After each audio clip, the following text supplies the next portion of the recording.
Selamat datang di channel Diari Fitri, channel yang membahas cerita rumah tangga sehari-hari. Sebelum mulai ceritanya, jangan lupa subscribe. Mari kita mulai ceritanya.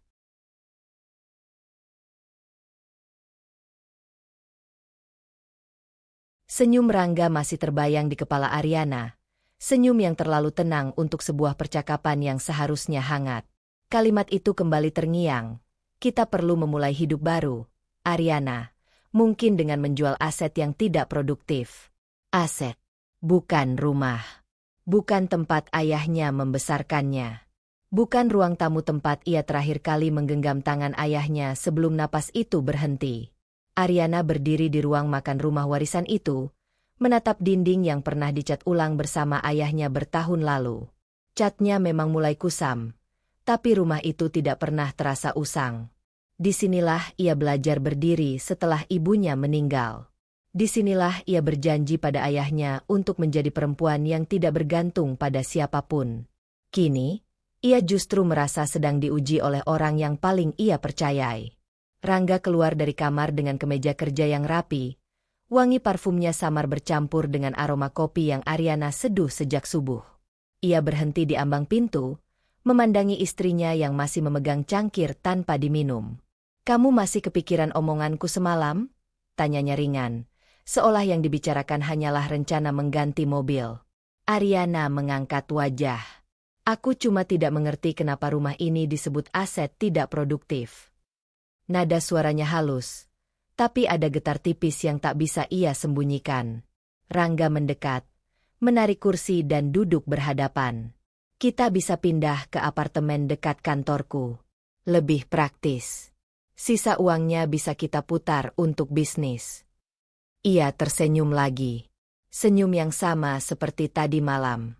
Ariana menatap mata suaminya, mencari kehangatan yang dulu membuatnya yakin menerima lamaran pria itu.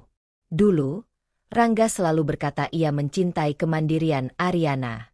Bahwa ia bangga istrinya punya rumah sendiri, warisan dari ayah yang bekerja keras seumur hidup.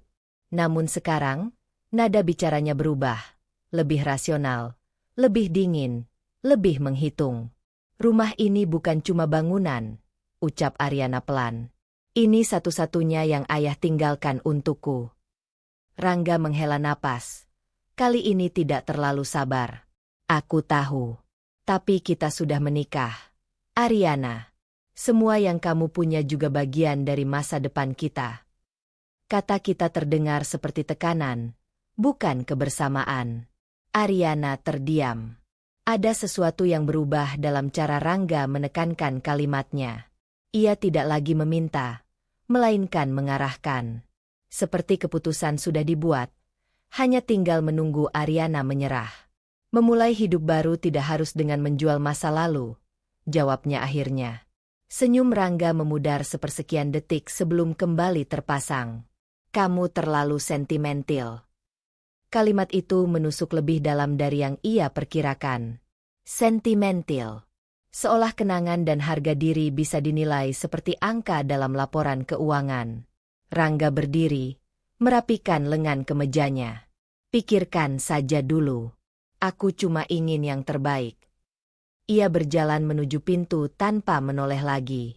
Tidak ada kecupan di dahi seperti biasanya. Tidak ada sentuhan ringan di bahu Ariana. Hanya suara pintu tertutup dan mesin mobil yang menjauh. Rumah itu tiba-tiba terasa lebih luas dan lebih sepi. Ariana duduk kembali. Tangannya gemetar kecil. Ia bukan perempuan yang mudah goyah. Sejak kecil, ia terbiasa membuat keputusan sendiri. Bahkan saat ayahnya sakit, ia yang mengurus rumah sakit, administrasi, sampai surat warisan. Ayahnya mempercayakan rumah itu kepadanya bukan hanya sebagai harta, tapi sebagai simbol bahwa Ariana mampu berdiri tanpa bergantung pada siapapun. Namun sekarang ia sudah menikah. Ia memilih Rangga karena percaya pada visi dan ketegasan pria itu. Rangga selalu ambisius, selalu ingin naik tingkat. Ariana mengagumi itu. Ia tidak pernah keberatan membantu jika suaminya ingin mengembangkan usaha. Tapi mengapa harus rumah ini? Ia bangkit dan berjalan ke ruang tengah, menyentuh bingkai foto ayahnya di atas lemari kayu tua. Senyum ayahnya hangat, sederhana, penuh keyakinan. "Ayah, aku harus bagaimana?" bisiknya tanpa suara. Untuk pertama kalinya sejak menikah, Aryana merasa ada jarak tipis yang tidak kasat mata antara dirinya dan Rangga. Bukan pertengkaran besar. Bukan bentakan. Hanya perbedaan cara memandang sesuatu yang begitu mendasar. Ponselnya bergetar di meja. Nama Rangga muncul di layar. Aryana menarik napas sebelum menjawab. "Iya." "Aku lupa bilang." Suara Rangga terdengar lebih formal daripada tadi pagi. "Besok ada teman yang ingin lihat-lihat rumah. Cuma survei, tidak lebih." Jantung Aryana seperti dihantam sesuatu yang keras. "Lihat-lihat untuk apa?" tanyanya pelan. "Untuk kemungkinan pembeli. Tidak ada salahnya kita buka opsi," kata kita lagi. Tapi Aryana tidak pernah merasa diajak memutuskan. "Aku belum setuju," ucapnya tegas. Lebih tegas dari sebelumnya. Ada jeda singkat di ujung sana. Lalu suara Rangga berubah sedikit lebih rendah. "Jangan keras kepala, Aryana. Ini demi masa depan." Telepon itu berakhir tanpa kesepakatan. Aryana berdiri mematung di tengah ruang tamu yang tiba-tiba terasa terancam. Jadi Rangga sudah melangkah sejauh itu. Sudah ada calon pembeli. Sudah ada rencana.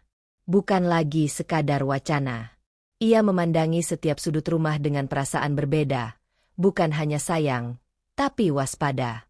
Untuk pertama kalinya, Aryana menyadari bahwa mempertahankan rumah ini mungkin berarti mempertahankan dirinya sendiri. Dan untuk pertama kalinya pula, ia bertanya dalam hati, apakah suaminya masih berada di pihak yang sama dengannya? Aryana meraih map dokumen rumah dari laci meja kerja dan memindahkannya ke kamar. Menyimpannya di dalam lemari pakaian yang terkunci.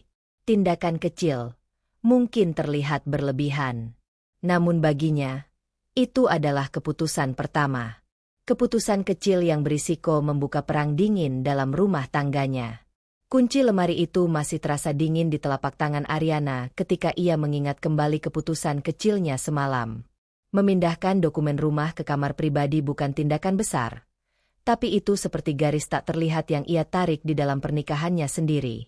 Ia tidak pernah menyembunyikan apapun dari Rangga sebelumnya. Pagi itu, rumah terasa normal di permukaan. Rangga sarapan seperti biasa, membaca berita di ponsel, sesekali menjawab pesan dengan cepat. Terlalu cepat. Jarinya bergerak gesit.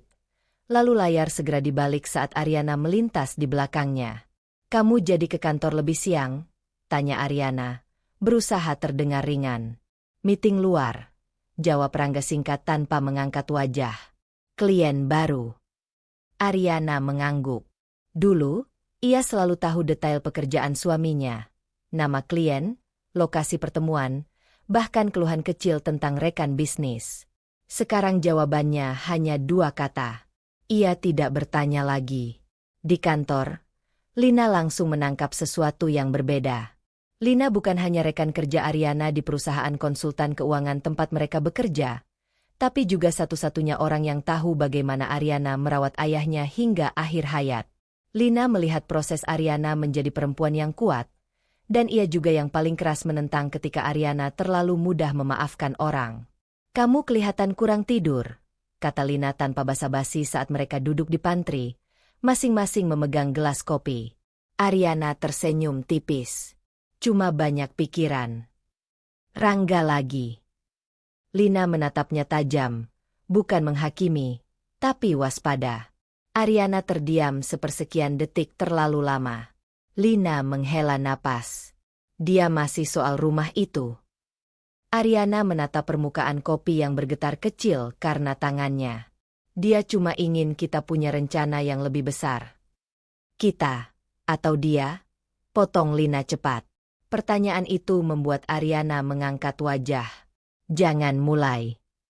"Aku bukan mau memusuhi suamimu," Lina merendahkan suara, tapi tetap tegas. "Aku cuma lihat dia berubah.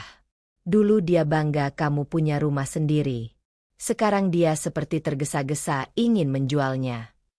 Aryana ingin menyangkal. Ingin mengatakan bahwa semua baik-baik saja. bahwa Rangga hanya ambisius, bukan manipulatif. Namun bayangan layar ponsel yang cepat dibalik tadi pagi muncul lagi. "Kamu terlalu curiga," jawab Ariana akhirnya. "Dia cuma sedang tertekan soal bisnis." Lina menyilangkan tangan. Justru kalau tertekan, orang jujur akan cerita, bukan sembunyi. Kata sembunyi menggema di kepala Ariana. Ia tiba-tiba teringat telepon Rangga semalam tentang calon pembeli yang ingin survei. Tanpa persetujuannya. Tanpa diskusi yang sungguh-sungguh. "Aku bisa jaga diri," ucap Ariana lebih tegas. Seperti sedang meyakinkan dirinya sendiri. Lina tidak melanjutkan. Ia hanya menatap Ariana beberapa detik, lalu berkata pelan, "Aku cuma tidak mau kamu kehilangan sesuatu yang bukan cuma soal uang." Sepulang kerja, Ariana mendapati rumah dalam keadaan kosong. Jam dinding menunjukkan pukul 7 malam. Rangga belum pulang. Ia tidak memberi kabar. Ariana meletakkan tasnya, mencoba tidak berpikir yang aneh-aneh. Ia menyiapkan makan malam sederhana, berharap suaminya datang dengan penjelasan yang masuk akal. Pukul 8, ponsel Rangga berdering di atas meja ruang tamu. Ia pasti lupa membawanya. Nama yang muncul di layar tidak disimpan, hanya deretan angka. Ariana menatapnya tanpa menyentuh. Telepon itu berhenti, lalu berbunyi lagi beberapa detik kemudian. Jantungnya berdetak lebih cepat. Ia tidak mengangkatnya. Bukan karena tidak ingin tahu, tapi karena takut dengan jawaban yang mungkin ia dengar. Rangga pulang hampir pukul 9. Wajahnya terlihat lelah, tapi bukan lelah fisik. Lebih seperti seseorang yang sedang menghitung sesuatu di kepalanya. "Kamu kemana?" tanya Ariana pelan. "Meeting," jawab Rangga sambil membuka sepatu. "Tadi kliennya mendadak minta ketemu di luar kota." Tanpa ponsel. Ariana menunjuk ke meja. Rangga terdiam sesaat. "Baterainya habis. Aku buru-buru." Ariana mengangguk. Tapi ada sesuatu dalam nada suaranya sendiri yang terasa asing. Ia tidak lagi sekadar bertanya. Ia menguji. Malam itu, saat mereka berbaring di tempat tidur, ponsel Rangga bergetar lagi. Kali ini di tangan suaminya. Rangga bangkit, keluar kamar sambil menjawab dengan suara pelan. Ariana mendengar bisikan samar dari balik pintu. Tidak jelas, tapi cukup untuk membuatnya sadar bahwa pembicaraan itu bukan hal biasa. Ia menatap langit-langit kamar. Dada terasa lebih berat dibanding kemarin. Kemarin ia takut kehilangan rumah. Sekarang ia mulai takut kehilangan kejujuran. Beberapa menit kemudian Rangga kembali. Wajahnya datar. "Kerjaan," katanya singkat sebelum mematikan lampu.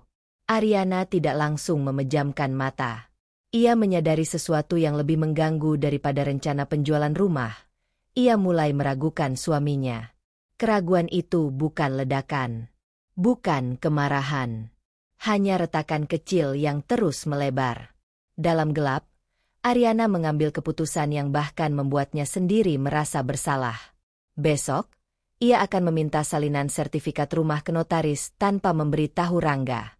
Bukan karena ia tidak percaya, tapi karena ia mulai perlu bukti untuk menenangkan hatinya sendiri. Permintaan salinan sertifikat itu sudah Ariana kirim pagi tadi melalui pesan singkat kepada Dimas, notaris yang dulu mengurus warisan ayahnya. Jarinya sempat gemetar sebelum menekan tombol kirim. Ia tidak pernah membayangkan akan melakukan sesuatu diam-diam dalam pernikahannya sendiri. Sepanjang hari di kantor, pikirannya terpecah.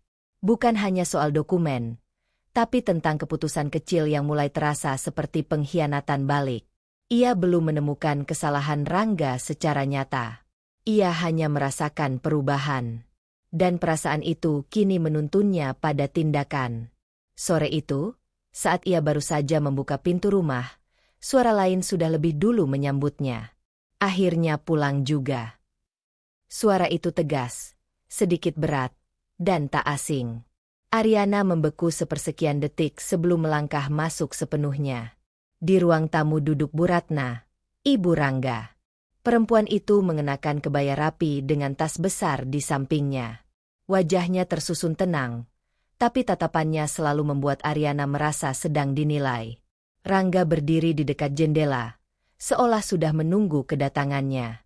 Aku tidak tahu ibu mau datang, kata Aryana, berusaha tetap sopan.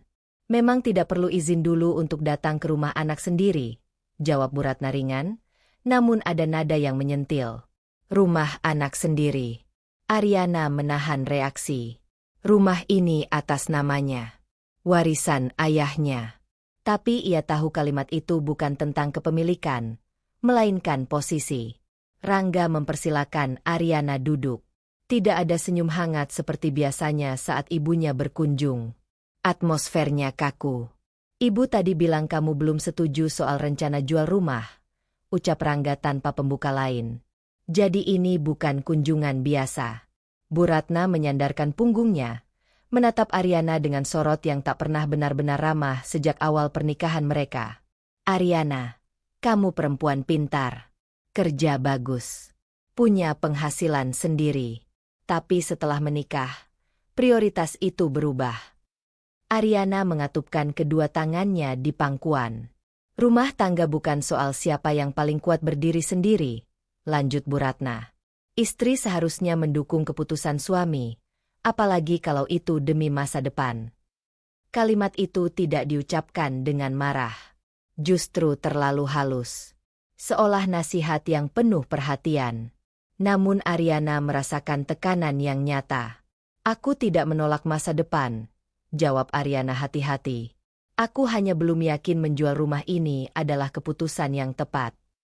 Belum yakin atau tidak mau, potong Bu Ratna. Pertanyaan itu menohok. Rangga menghela napas panjang. Bisnisku sedang sulit. Aryana, aku tidak pernah cerita detailnya supaya kamu tidak ikut stres. Tapi sekarang aku butuh modal tambahan untuk menutup beberapa kewajiban. Itu pertama kalinya Rangga mengakui secara langsung bahwa usahanya bermasalah. Aryana menoleh padanya. Kenapa kamu tidak cerita dari awal? Aku tidak ingin kamu panik, jawab Rangga cepat.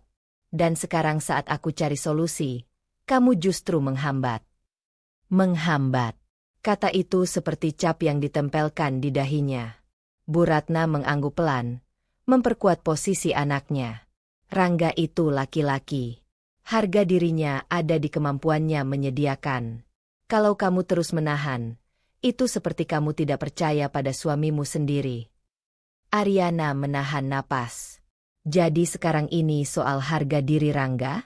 Padahal rumah itu juga tentang harga dirinya.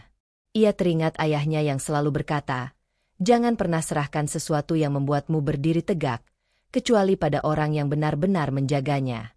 Apakah Rangga menjaganya? Atau justru sedang memintanya menyerahkan semuanya? Aku percaya kamu, ucap Aryana pelan pada Rangga. Tapi menjual rumah ini bukan keputusan kecil. Ini satu-satunya aset atas namaku. Justru karena atas namamu, sahut Rangga lebih tajam dari sebelumnya. Harusnya kamu bisa membantu saat aku butuh. Kalimat itu mengubah sesuatu di dalam diri Aryana. Bukan lagi sekadar perbedaan pendapat. Ini mulai terasa seperti tuntutan. Aku ini suamimu, lanjut Rangga. Suaranya lebih rendah, lebih menekan. Kita satu tim. Kalau kamu menolak, aku seperti berjalan sendirian. Aryana menatapnya lama. Untuk pertama kalinya, ia melihat kelelahan bercampur kegelisahan di mata pria itu. Tapi di balik itu juga ada ambisi yang tak mau kalah. Bu Ratna berdiri, merapikan tasnya. Ibu tidak ingin ikut campur terlalu jauh. Tapi rumah tangga yang baik itu ada pemimpinnya. Dan istri yang baik tahu kapan harus mengikuti. Setelah Bu Ratna pergi, rumah terasa lebih sesak daripada sebelumnya. Rangga tidak langsung berbicara. Ia berdiri memunggungi Aryana. Aku tidak mau kita bertengkar terus soal ini, katanya akhirnya. Aku butuh jawaban pasti minggu ini. Minggu ini. Bukan lagi sekadar diskusi. Aryana merasakan dadanya mengencang. Ia ingin mempertahankan rumah itu. Ia juga ingin mempertahankan pernikahannya. Tapi untuk pertama kalinya, Keduanya terasa seperti dua sisi yang berlawanan. Aku perlu waktu, jawabnya pelan. Waktu tidak banyak, balas Rangga singkat. Malam itu, setelah Rangga tertidur lebih dulu, Aryana duduk di tepi tempat tidur dalam gelap. Ia memandangi lemari tempat dokumen rumah tersimpan. Salinan dari Dimas belum datang, tapi tekanan sudah lebih dulu menghimpitnya. Jika ia tetap menolak, ia akan dicap istri yang tidak mendukung. Jika ia menyerah, ia mungkin kehilangan sesuatu yang tidak bisa dibeli kembali. Akhirnya, dengan jantung berdebar, Aryana mengambil ponselnya dan mengetik pesan pada Lina. Aku mungkin harus bicara dengan pengacara. Diam-diam. Ia menatap layar beberapa detik sebelum menekan kirim. Keputusan kecil itu terasa jauh lebih berbahaya daripada memindahkan dokumen semalam. Dan untuk pertama kalinya, Aryana sadar, ia tidak lagi hanya menjaga rumahnya. Ia sedang bersiap menjaga dirinya sendiri. Pesan kepada Lina semalam belum juga dibalas ketika Aryana terbangun pagi itu. Ia menatap layar ponsel beberapa detik sebelum akhirnya bangkit dari tempat tidur. Rangga sudah lebih dulu mandi. Suara air mengalir terdengar dari kamar mandi, stabil, seolah tidak ada apapun yang mengancam di antara mereka. Aryana membuka lemari pakaian. Tangannya otomatis meraih kotak penyimpanan kecil tempat ia menyelipkan map coklat berisi sertifikat rumah dan dokumen pajak. Kotak itu ada. Mapnya tidak. Tubuhnya langsung kaku. Ia membuka kembali kotak itu, mengangkat lipatan kain yang tadi ia jadikan penyamaran. Kosong. Hanya ada beberapa kertas fotokopi lama yang tidak penting. Jantungnya berdegup lebih cepat. Ia mencoba mengingat. Apakah semalam ia memindahkannya lagi? Tidak. Ia sangat ingat suara klik kunci lemari dan perasaan bersalah setelahnya. Suara pintu kamar mandi terbuka membuat Aryana menoleh cepat. Rangga keluar sambil mengeringkan rambutnya dengan handuk. Kamu cari apa? Tanyanya santai. Aryana berdiri tegak, berusaha mengendalikan ekspresinya. Map dokumen rumah. Rangga berhenti sejenak, lalu berjalan ke meja rias mengambil jam tangannya. Oh, itu. Aku ambil tadi malam. Kalimat itu diucapkan terlalu ringan. Untuk apa? Suara Aryana terdengar lebih tenang daripada perasaannya. Cuma mau cek pajak properti. Aku tidak mau ada tunggakan kalau nanti kita putuskan jual. Kita putuskan. Aryana menatapnya lama. Kenapa kamu tidak bilang? Rangga mengangkat bahu. Kamu sudah sensitif soal ini. Aku tidak mau memicu debat lagi. Jawaban itu tidak menjawab pertanyaan. Aku hanya ingin tahu, ujar Aryana pelan. Itu dokumen penting atas namaku. Rangga menatapnya. Kali ini sedikit lebih tajam. Dan aku suamimu. Aku tidak akan melakukan hal bodoh. Ada nada tersinggung yang disengaja. Aryana merasakan campuran marah dan ragu. Ia ingin mempercayai kalimat itu. Namun satu bagian kecil dalam dirinya mulai menghitung. Tadi malam Rangga keluar kamar untuk menerima telepon. Map itu hilang pagi ini. Di mana sekarang? Tanya Aryana. Di mobil. Nanti aku kembalikan. Aryana mengangguk. Meski dadanya terasa sesak. Ia tidak ingin terlihat seperti istri yang mencurigai suaminya sendiri. Ia sudah mengirim pesan pada Lina tentang pengacara. Ia sudah memindahkan dokumen tanpa sepengetahuan Rangga. Bukankah ia juga menyembunyikan sesuatu? Namun perasaan ini berbeda. Ia tidak mengambil sesuatu dari Rangga. Ia hanya menjaga miliknya sendiri. Sepanjang hari di kantor, pikirannya sulit fokus. Lina akhirnya membalas pesannya. Kita bisa ketemu malam ini. Aku kenal pengacara properti yang hati-hati dan tidak banyak bicara. Aryana menatap pesan itu lama. Ia belum siap melangkah sejauh itu. Tapi map yang hilang pagi tadi membuat pilihan itu terasa lebih mendesak. Sore harinya, ia pulang lebih cepat dari biasanya. Mobil Rangga belum terlihat di garasi. Aryana langsung menuju kamar. Membuka lemari lagi, masih kosong. Ia turun ke ruang tamu, lalu ke dapur, mencoba menenangkan diri dengan menyibukkan tangan. Setiap suara kendaraan yang lewat membuatnya refleks menoleh ke jendela. Ketika akhirnya suara mesin mobil Rangga terdengar, Ariana berdiri di depan pintu bahkan sebelum suaminya masuk. "Kamu sudah pulang," ucap Rangga, sedikit terkejut melihat Ariana menunggu. "Mapnya?" Ariana langsung bertanya. Rangga meletakkan tas kerjanya perlahan. "Aku belum sempat ambil dari mobil. Banyak kerjaan." "Kamu bilang tadi pagi ada di mobil." "Iya, dan masih di sana." Rangga berjalan keluar lagi. Ariana mengikuti dari belakang, jaraknya beberapa langkah. Ia memperhatikan setiap gerakan suaminya saat membuka pintu mobil, merogoh jok belakang, lalu mengambil map coklat itu. Rangga menyerahkannya tanpa banyak bicara. Ariana menerimanya dan langsung membuka isinya. Sertifikat masih di tempatnya. Pajak properti juga lengkap. Tidak ada yang tampak hilang. Namun saat ia mengangkat salah satu lembar, ia menyadari sesuatu. Ada lipatan kecil yang tidak pernah ia buat sebelumnya, tepat di bagian tanda tangan. "Kenapa ini dilipat?" tanyanya pelan. Rangga sekilas melihat. "Mungkin tertekan barang lain." "Kamu terlalu detail." Jawaban itu cepat. Terlalu cepat. Ariana menutup map perlahan. "Lain kali, tolong bilang dulu kalau mau ambil." Rangga menghela napas panjang. "Ariana, aku capek. Jangan jadikan ini drama." Kata itu, drama, membuat Ariana tersentak dalam diam. Ia tidak berteriak. Ia tidak menuduh. Ia hanya bertanya. Namun sekarang ia merasa seperti pihak yang berlebihan. Malam itu mereka makan dalam sunyi. Tidak ada telepon berdering. Tidak ada percakapan panjang. Hanya suara sendok dan piring yang saling bersentuhan. Di kamar, Ariana duduk memandangi map itu lagi. Ia membuka sertifikat dan memperhatikan tanda tangannya sendiri. Ia mencoba mengingat bentuknya. Lengkung huruf A, tekanan pada garis akhir.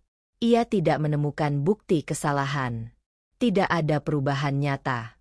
Namun perasaan tidak jujur itu tidak hilang. Untuk pertama kalinya, Ariana menyadari bahwa masalahnya bukan lagi sekadar rumah atau uang. Masalahnya adalah ia mulai takut suatu hari bangun dan mendapati keputusan besar sudah dibuat tanpa dirinya. Ia meraih ponsel dan mengetik balasan pada Lina. "Besok malam kita ketemu. Aku perlu tahu hak hukumnya apa saja." Jempolnya berhenti sejenak sebelum menekan kirim. Ia masih ingin mempertahankan pernikahan ini. Tapi mulai malam itu, Ariana memutuskan satu hal. Ia tidak akan lagi hanya bereaksi. Ia akan bersiap. Keputusan untuk bertemu pengacara sudah Ariana simpan rapi di kepalanya. Seperti rahasia yang belum berani ia ucapkan keras-keras.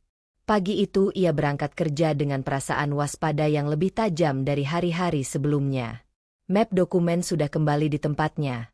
Tetapi rasa aman tidak ikut kembali. Rangga terlihat lebih sibuk dari biasanya.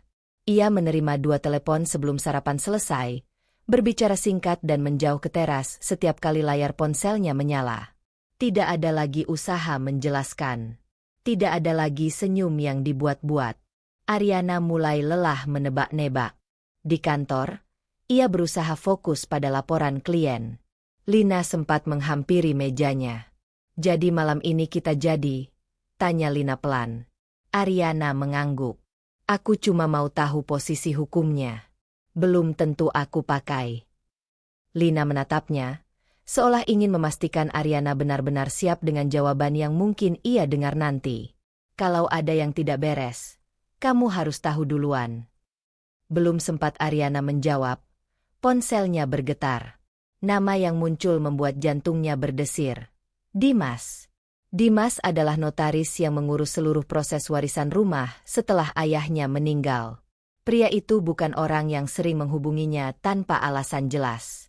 Setiap komunikasi mereka selalu formal dan spesifik.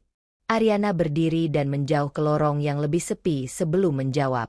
"Selamat siang, Pak Dimas." "Selamat siang, Bu Ariana." Suara Dimas terdengar profesional seperti biasa, tetapi ada nada kehati-hatian di dalamnya. Maaf mengganggu. Saya hanya ingin memastikan sesuatu. Ariana menggenggam ponselnya lebih erat. Tentang apa, Pak? Terkait persetujuan penjualan rumah atas nama Ibu. Dunia seperti berhenti sepersekian detik. Penjualan? Ulang Ariana pelan. Ya. Kami menerima berkas pengajuan transaksi. Di dalamnya terdapat fotokopi sertifikat dan surat persetujuan dengan tanda tangan atas nama Ibu. Saya hanya ingin memastikan Ibu sudah membaca dan memahami isi perjanjiannya sebelum proses lanjut. Dada Ariana terasa kosong. Saya tidak pernah menandatangani surat apapun, ucapnya perlahan, berusaha menjaga suaranya tetap stabil. Di ujung sana terdengar jeda singkat. Baik, Bu. Karena tanda tangannya tercantum jelas atas nama Ibu, maka saya merasa perlu konfirmasi langsung. Ariana menelan ludah. Boleh saya tahu siapa yang menyerahkan berkas itu? Suami Ibu datang beberapa hari lalu. Beliau mengatakan sudah mendapat persetujuan dari Ibu. Kalimat itu menghantam lebih keras daripada yang ia bayangkan. Rangga datang beberapa hari lalu.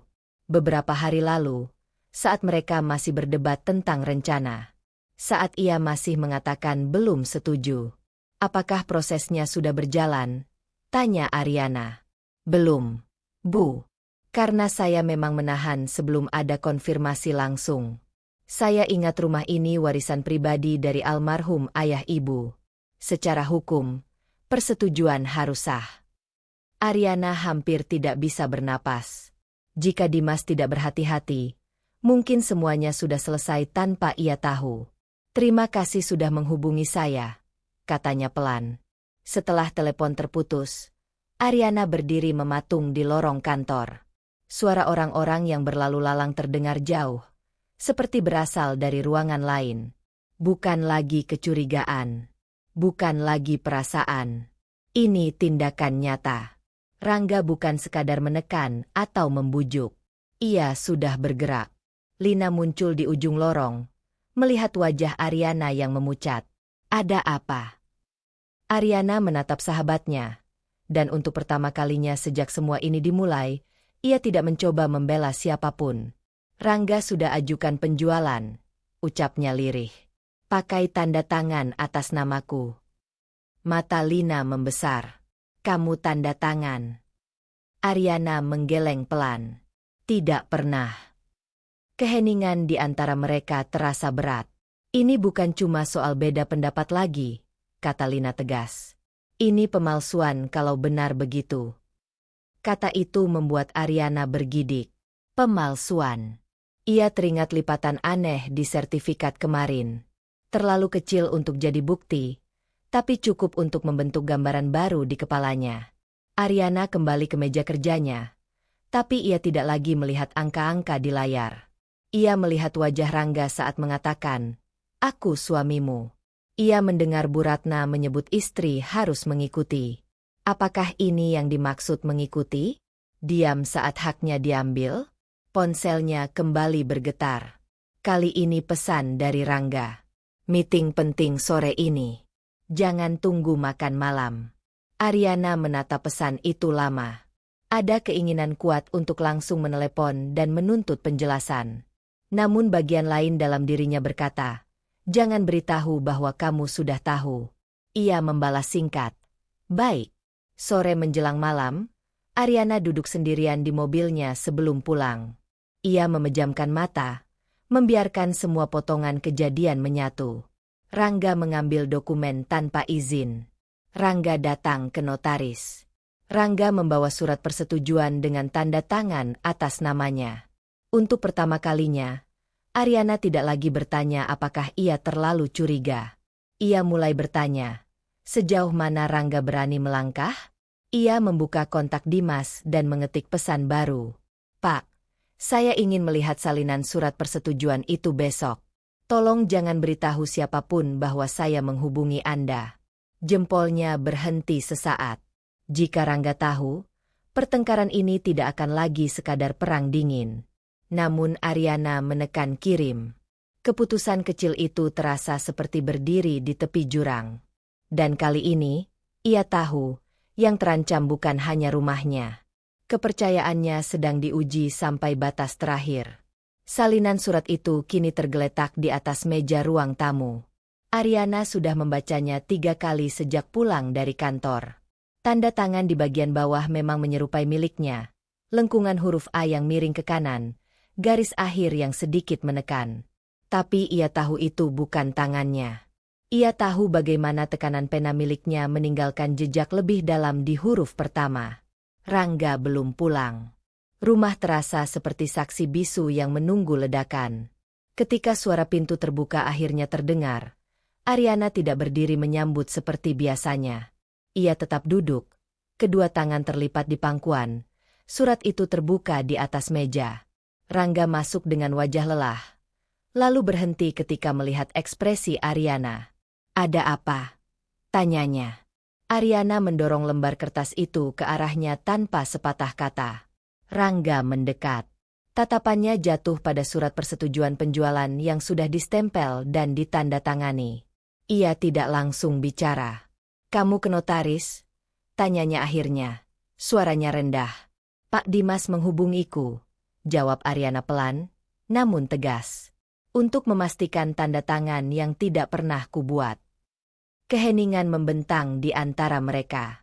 Rangga menarik napas panjang, lalu duduk berhadapan. Tidak ada lagi usaha berpura-pura tidak tahu. "Aku memang sudah ajukan penjualan," katanya akhirnya. Kalimat itu jatuh tanpa penyesalan. Ariana menahan diri agar suaranya tidak pecah. "Tanpa persetujuanku." "Aku tahu kamu tidak akan setuju," balas Rangga cepat. "Dan waktu tidak banyak. Jadi kamu memutuskan untuk memalsukan tanda tanganku?" "Jangan dibesar-besarkan," potong Rangga. Nadanya mulai naik.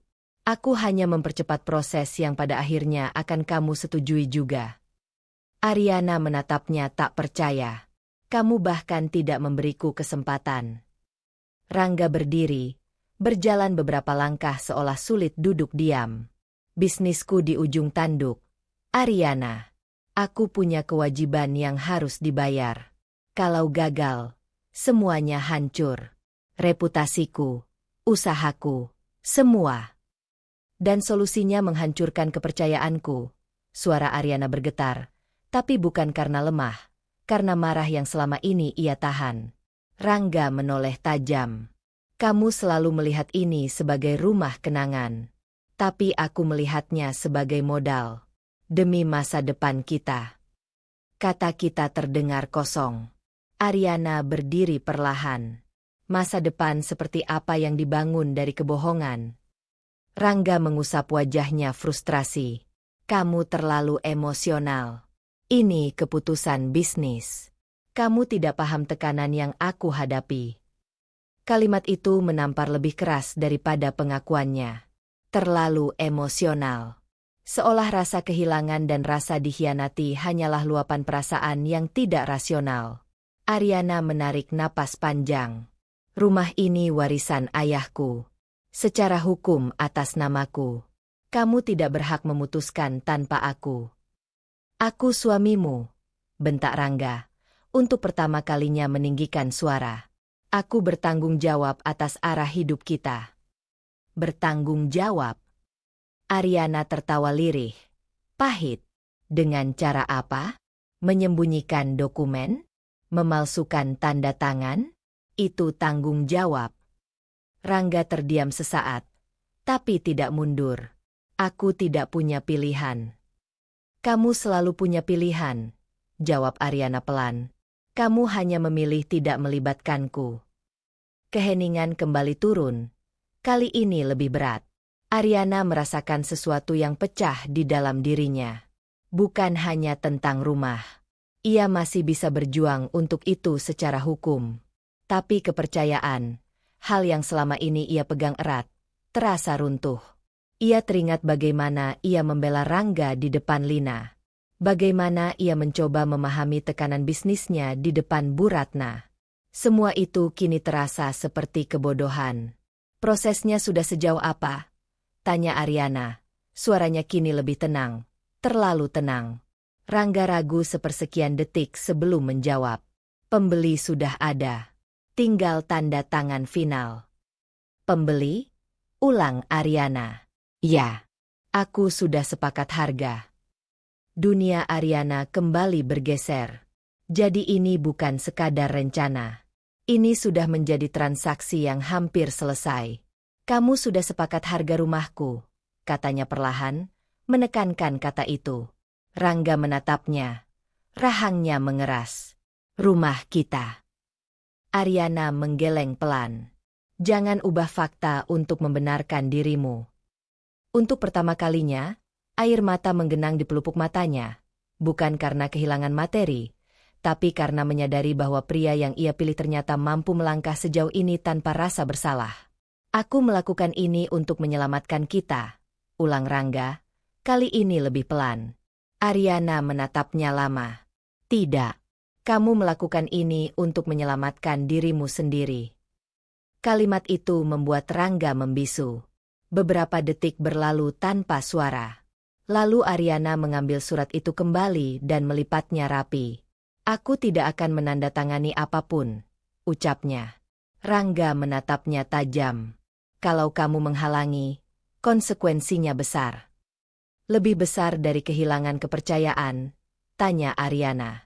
Tidak ada jawaban. Malam itu, mereka tidur membelakangi satu sama lain. Jarak di antara mereka tidak lebih dari beberapa sentimeter, tetapi terasa seperti jurang. Dalam gelap, Ariana menyadari satu hal yang tidak bisa lagi ia sangkal. Rangga bukan hanya membuat keputusan tanpa dirinya.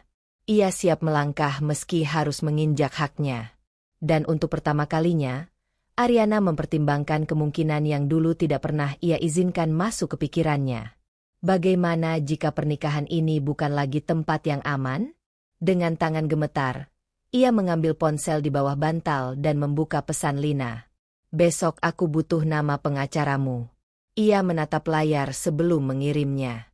Keputusan itu bukan lagi sekadar berjaga-jaga. Itu langkah pertama menuju sesuatu yang mungkin tak bisa ia tarik kembali.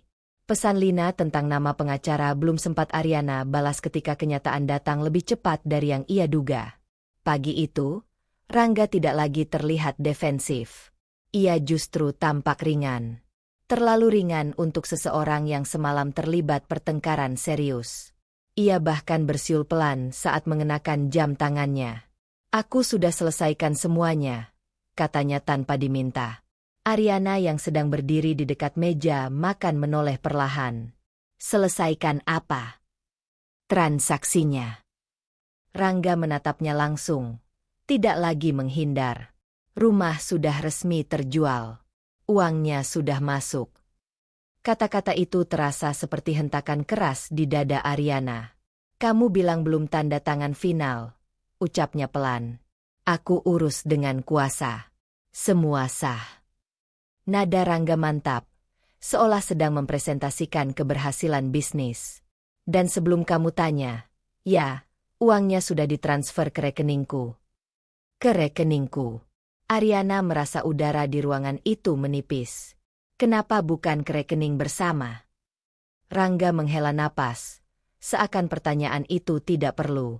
Karena ini akan aku kelola untuk memutar bisnis. Kalau masuk rekening bersama, kamu akan terus mengawasi dan memperdebatkan penggunaannya. Kalimat itu bukan hanya mengungkap niat, tapi juga menunjukkan ia tidak lagi merasa perlu meminta persetujuan. Jadi kamu menjual rumah atas namaku, memproses tanpa persetujuanku, lalu menyimpan uangnya sendiri. Suara Ariana tetap tenang, meski jari-jarinya dingin. Ariana, berhenti melihat ini sebagai milikmu sendiri. Kita sudah menikah. Rangga menatapnya dengan tatapan yang kini lebih keras. Aku melakukan ini demi masa depan kita.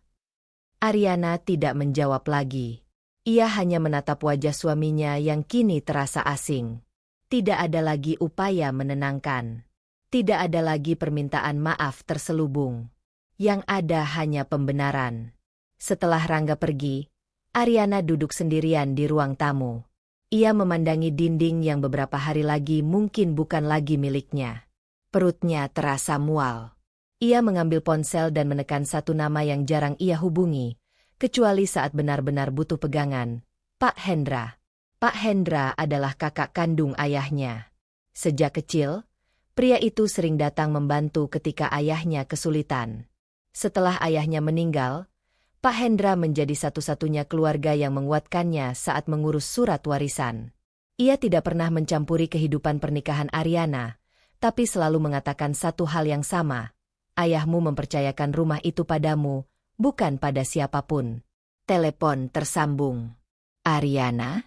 Ada apa, nak? Suara Pak Hendra berat namun hangat. Ariana berusaha menahan getar dalam suaranya. Om, rumah sudah dijual. Di ujung sana terdiam beberapa detik. Dijual? Kamu setuju? Tidak. Keheningan kali ini lebih panjang. Apa maksudmu tidak? Suara Pak Hendra berubah tegas. Ariana menjelaskan singkat. Tentang tanda tangan yang tak pernah ia buat. Tentang proses yang berjalan tanpa sepengetahuannya. Tentang uang yang masuk ke rekening Rangga. Ia tidak menangis. Ia hanya berbicara datar. Seolah sedang menceritakan transaksi orang lain. Secara hukum, itu hak mutlakmu, kata Pak Hendra akhirnya. Nada suaranya tak lagi sekadar paman, melainkan seseorang yang tahu detail warisan itu. Rumah itu atas namamu. Tidak ada yang bisa menjual tanpa persetujuan sah darimu. Aku sudah cek notaris, jawab Ariana pelan. Kalau ada pemalsuan atau penyalahgunaan kuasa, itu bisa dibatalkan, lanjut Pak Hendra. Ariana, ini bukan soal rumah saja. Ini soal hak. Kata itu, hak, menggema di kepalanya. Selama ini ia lebih sibuk mempertahankan pernikahan daripada mempertahankan haknya sendiri. Om, Ariana menarik napas. Kalau aku bawa ini ke jalur hukum, artinya aku melawan suamiku sendiri. Kalau kamu diam, jawab Pak Hendra mantap, kamu melawan dirimu sendiri. Kalimat itu menembus lebih dalam dari semua argumen Rangga. Setelah telepon berakhir, Ariana duduk lama tanpa bergerak. Ia merasa seperti berada di tengah persimpangan yang tidak pernah ia rencanakan. Ia mencintai Rangga. Setidaknya, ia pernah mencintainya tanpa ragu. Ia percaya pada impian mereka. Ia ingin menjadi istri yang mendukung. Namun sekarang ia harus bertanya pada dirinya sendiri, apakah mendukung berarti menyerahkan segalanya, bahkan harga diri? Sore itu Lina datang tanpa banyak tanya, hanya membawa 2 cangkir kopi dan duduk di hadapannya. Jadi? Tanya Lina pelan. Uangnya sudah masuk ke rekeningnya, jawab Ariana. Lina mengembuskan napas keras. Kamu tahu ini bukan cuma pelanggaran etika, kan? Ariana mengangguk. Aku tahu. Tapi... Ariana menatap sahabatnya dengan mata lelah. Tapi ini pernikahanku. Lina tidak membantah. Ia hanya berkata, dan itu hidupmu. Malam turun perlahan. Rangga belum pulang. Ariana berdiri di ruang tengah, menyentuh dinding rumah yang mungkin tinggal menghitung hari. Untuk pertama kalinya, rasa lukanya bercampur dengan rasa gagal. Gagal menjaga rumah ayahnya. Gagal membaca suaminya. Gagal mempertahankan sesuatu yang seharusnya ia lindungi. Namun di balik luka itu, muncul sesuatu yang lebih keras. Keinginan untuk tidak lagi diperlakukan seperti penonton dalam hidupnya sendiri. Ariana mengambil ponsel dan membuka pesan Lina yang berisi nama pengacara properti. Ia mengetik satu kalimat singkat. Saya ingin konsultasi secepatnya. Ia menatap layar beberapa detik, lalu menekan kirim. Keputusan itu bukan lagi sekadar berjaga-jaga.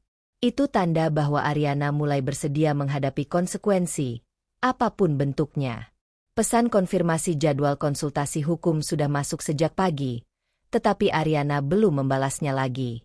Ia duduk di ruang kerja kecil di sudut rumah, memandangi layar laptop tanpa benar-benar membaca isinya. Kata-kata Pak Hendra masih terngiang. Kalau kamu diam, kamu melawan dirimu sendiri. Namun sebelum ia sempat benar-benar melangkah, sesuatu lebih dulu datang menabraknya. Ketukan di pintu terdengar siang itu, tegas dan resmi. Bukan ketukan biasa. Ariana membuka pintu dan mendapati seorang pria berseragam rapi berdiri dengan map biru di tangan.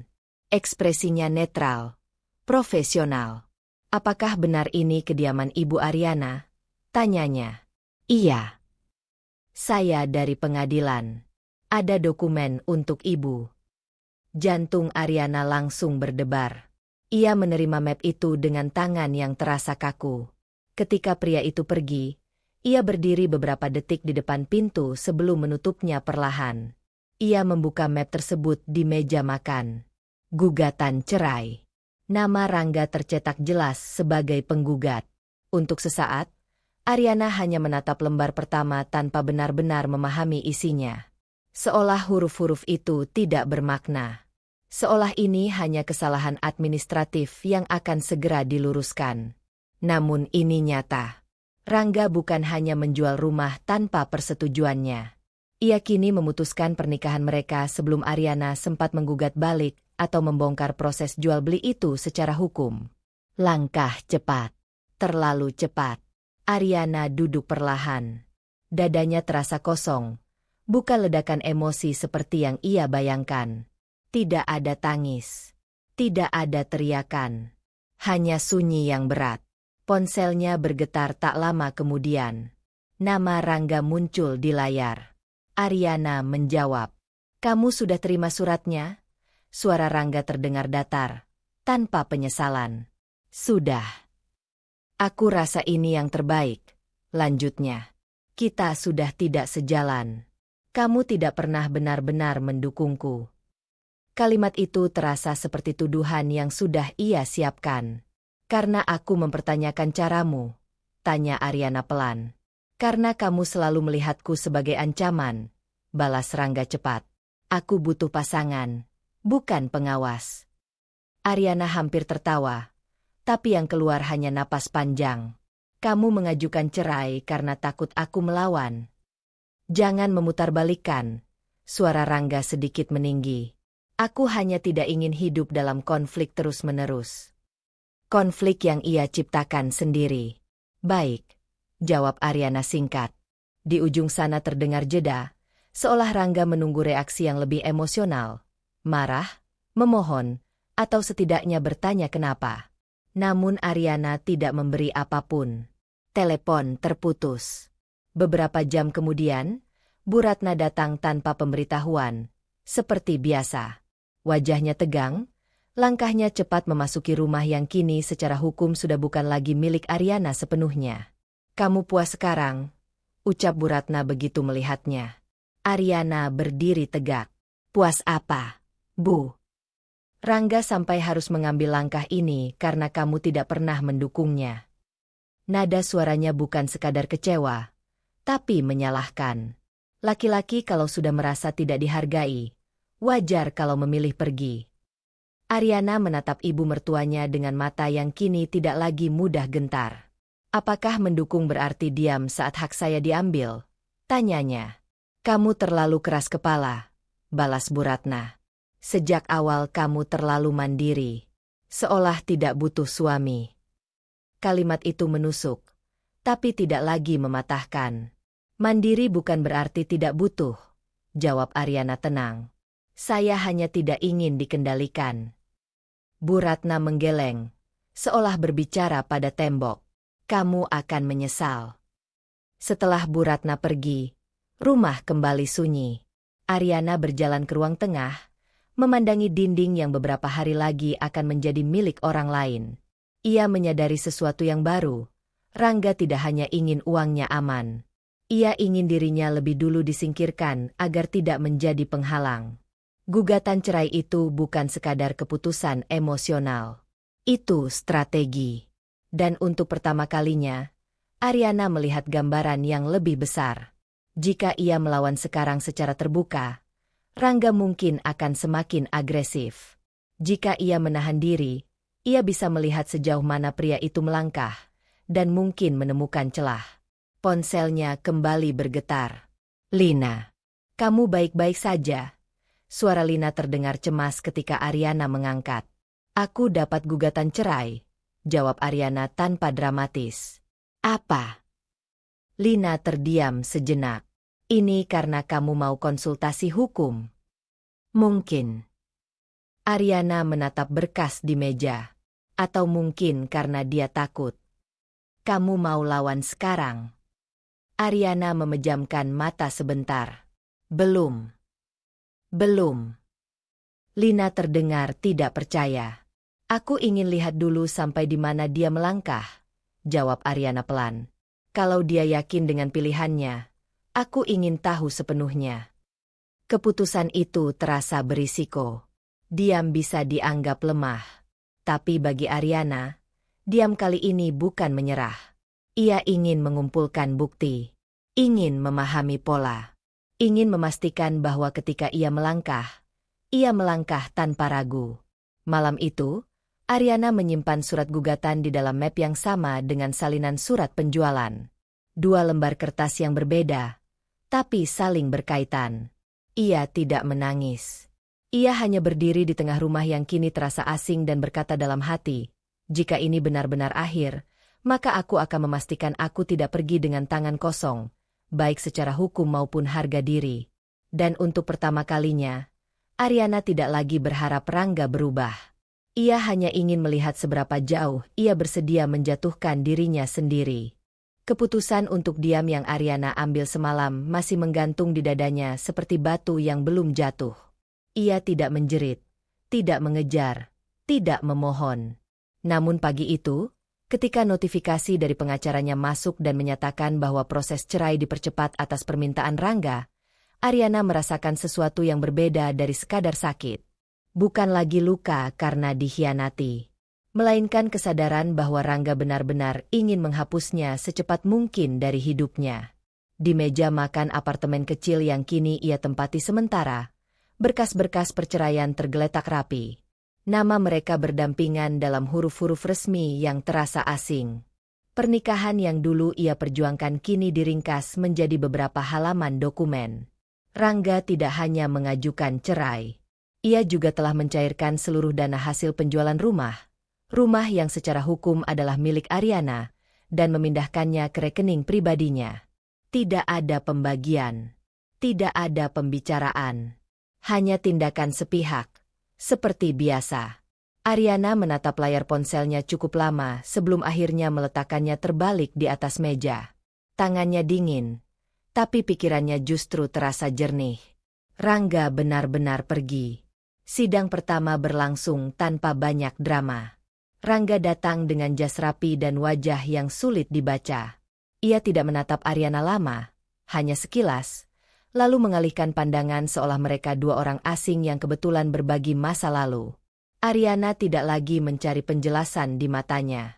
Ia duduk tegak, mendengarkan setiap kalimat dari mediator dengan tenang. Ketika hakim menanyakan kemungkinan rujuk, Rangga menjawab cepat bahwa ia ingin proses ini segera selesai. Cepat. Seperti ingin mengunci pintu sebelum Ariana sempat mengetuk balik. Ariana hanya mengangguk pelan. Bukan karena setuju sepenuhnya, tetapi karena ia tahu, memaksa seseorang bertahan bukanlah bentuk kemenangan. Keluar dari ruang sidang, Rangga melangkah lebih dulu tanpa menoleh. Ariana memperhatikan punggung itu untuk terakhir kalinya sebagai suami. Ada getaran di dadanya, tapi bukan lagi harapan. Hanya Sore harinya, Lina datang ke apartemen Ariana dengan wajah penuh amarah. Lina adalah sahabat Ariana sejak kuliah, orang yang paling sering melihatnya tertawa dan menangis dalam fase hidupnya.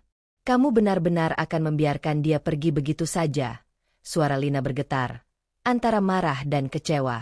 Ariana sedang menyeduh teh ketika pertanyaan itu meluncur. Ia tidak langsung menjawab. Uap tipis naik dari cangkir, mengaburkan pandangannya sesaat. Dia sudah pergi, Lin, katanya akhirnya pelan. Bukan soal itu. Lina meletakkan tasnya dengan keras. Uangnya. Rumah itu hak kamu. Dia seenaknya jual. Ambil semuanya. Lalu sekarang cerai?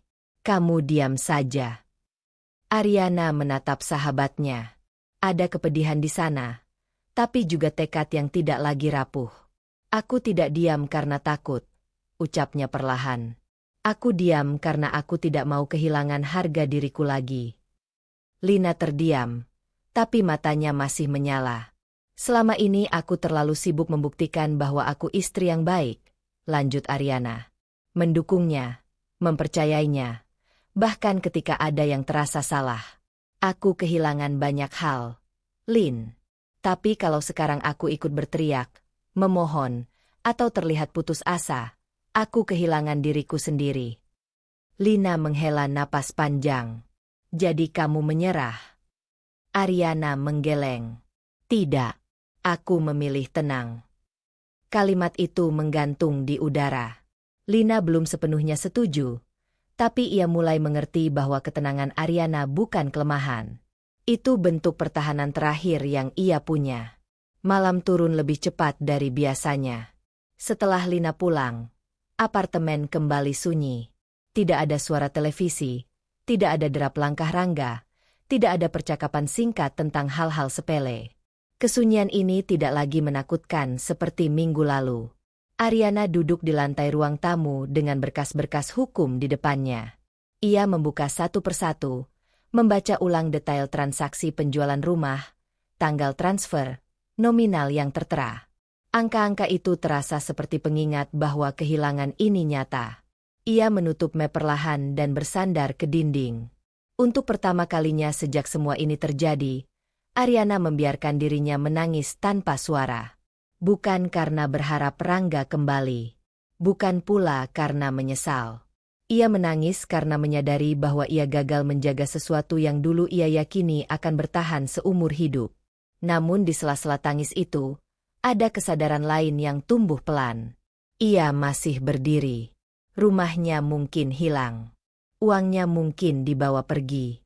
Pernikahannya mungkin runtuh. Tapi dirinya, keputusannya untuk tidak hancur, masih utuh. Ariana mengusap air matanya dan meraih ponsel. Ia membuka pesan lama dari Pak Hendra, pamannya yang pernah menegaskan bahwa rumah itu adalah hak mutlaknya secara hukum. Pesan itu dulu hanya ia baca tanpa berani menindaklanjuti. Kini ia membacanya dengan sudut pandang berbeda. Jika Rangga memilih menyelesaikan semuanya dengan cara cepat dan sepihak, Ariana mulai bertanya pada dirinya sendiri, apakah ketenangan cukup? Atau justru ia sedang memberi ruang terlalu besar untuk ketidakadilan? Jantungnya berdebar lebih cepat. Bukan karena takut pada Rangga, melainkan karena kemungkinan bahwa ia harus melangkah lebih jauh dari sekadar diam. Ariana membuka kontak pengacara yang sebelumnya hanya menangani proses cerai administratif. Jarum jam menunjukkan hampir tengah malam. Ia tahu ini bukan waktu yang ideal untuk mengirim pesan. Namun ia tetap mengetik. Saya ingin mendiskusikan kemungkinan menuntut hak saya atas hasil penjualan rumah. Ibu jarinya menggantung di atas tombol kirim beberapa detik. Keputusan ini bukan sekadar soal uang. Ini tentang membuka kembali konflik yang mungkin akan semakin keras. Tentang bersiap menghadapi Rangga bukan sebagai istri yang tersakiti, tetapi sebagai pihak yang menuntut haknya. Tarikan napas panjang mengisi dadanya. Lalu ia menekan kirim. Pesan itu terkirim dengan bunyi singkat yang memecah kesunyian. Ariana menatap layar yang kini kembali gelap. Ia tidak tahu seberapa besar risiko yang baru saja ia ambil. Namun untuk pertama kalinya, keberanian itu tidak terasa seperti amarah. Ia hanya merasa siap untuk tidak lagi kalah. Pesan yang Ariana kirim tengah malam kemarin belum dibalas ketika pagi datang dengan cahaya pucat. Ia terbangun dengan perasaan asing, bukan lagi sekadar sedih atau marah, tetapi waspada. Keputusan kecilnya untuk menghubungi pengacara terasa seperti pintu yang sudah ia dorong sedikit, dan kini tak mungkin ditutup kembali tanpa konsekuensi. Hari itu resmi menjadi hari pertamanya sebagai perempuan yang tidak lagi menyandang nama Rangga di belakang namanya. Sunyi terasa berbeda. Bukan kosong, tapi penuh kemungkinan yang belum jelas bentuknya. Ariana sedang menyiapkan kopi ketika ponselnya berdering. Nama yang muncul membuat tangannya membeku. Rangga. Beberapa detik ia hanya menatap layar. Dulu, dering dari nama itu selalu ia jawab dengan cepat, kadang dengan cemas, kadang dengan harap. Kini, ia merasakan jarak yang aneh. Seolah-olah nama itu milik seseorang yang pernah sangat dekat, tapi sudah menjadi bagian masa lalu. Telepon itu terus berdering. Ariana mengangkatnya. Halo. Suara di seberang terdengar berbeda. Tidak tenang. Tidak penuh keyakinan seperti saat ia mengajukan cerai. Ariana. Rangga menarik napas berat. Kita perlu bicara. Kata kita terasa janggal. Ada apa? Suara Ariana datar. Hampir terlalu stabil. Aku ada masalah. Hening sepersekian detik. Ariana tidak menyela. Uang hasil penjualan rumah itu, suara Rangga terdengar semakin tegang. Ternyata bermasalah. Maksudnya? Dana yang ditransfer ke rekeningku, dibekukan. Bank bilang ada indikasi transaksi fiktif. Developer yang beli rumah itu nggak bisa dihubungi. Kantornya kosong. Nomor-nomornya mati.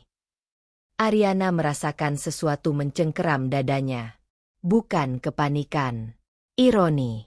Jadi? Tanyanya pelan.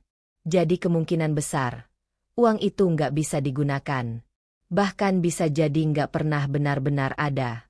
Angkanya masuk, tapi sistem mendeteksi ada manipulasi. Mereka bilang ini sindikat. Kopi di tangannya sudah dingin, tapi Ariana tidak menyadarinya. Uang yang Rangga ambil dengan begitu percaya diri. Uang yang membuatnya merasa bisa berdiri sendiri tanpa Ariana. Uang yang menjadi alasan ia bersikeras mengelola semuanya sendiri. Ternyata semu. Ariana, aku butuh bantuan kamu. Lanjut Rangga. Suaranya mulai terdengar memohon. Rumah itu atas nama kamu. Mungkin kamu bisa bantu klarifikasi ke bank atau lapor polisi. Kalau enggak, aku bisa kena masalah hukum. Kalimat itu menggantung di udara seperti tamparan yang lambat. Kalau enggak, aku bisa kena masalah hukum. Bukan kita. Bukan tolong aku karena kita pernah bersama.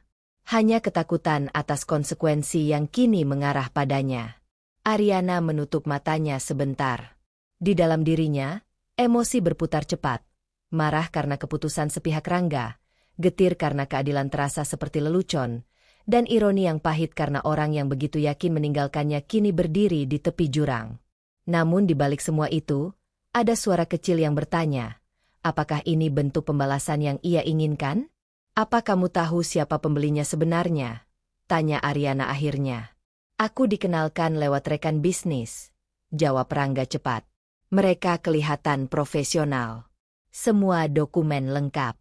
Aku sudah cek notarisnya. Notaris yang kamu pilih sendiri. Rangga terdiam. Nada Ariana tidak meninggi. Justru ketenangannya membuat jarak itu semakin terasa. Aku sudah bilang dari awal kita harus hati-hati, lanjut Ariana.